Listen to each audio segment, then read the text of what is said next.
अस्सलाम वालेकुम। कल रात को मैंने टेलीविज़न में एक रूह परवर मंजर देखा। हर तरफ नूर ही नूर बह रहा था।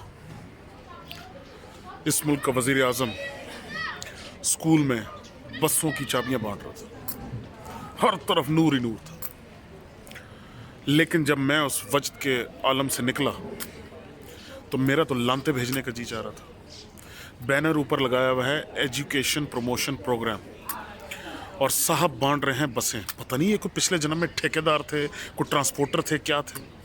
इन लोगों की सोच ये रोडों और बसों से आगे जाती ही नहीं है।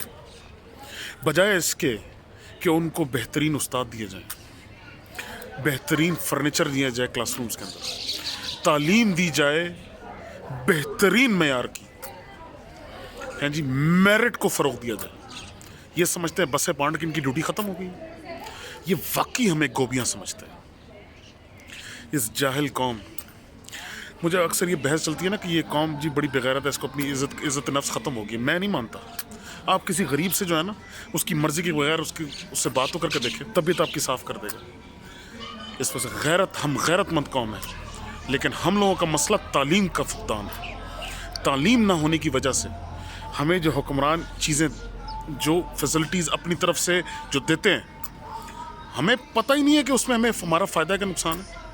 अगर 300 अरब ऑरेंज लाइन ट्रेन पे इस्तेमाल हो रहा है, एक गरीब आदमी को पता ही नहीं है कि अगर वो 300 अरब उस ऑरेंज लाइन के बजाय उसकी बेहतरी के लिए, जिसमें तालीम और सेहत शामिल है, अगर उस पर खर्च होता तो उसको क्या फ़ायदा होना था।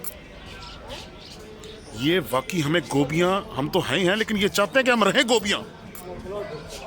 नाम तालीम का लेते हैं और बसें बांटते हैं।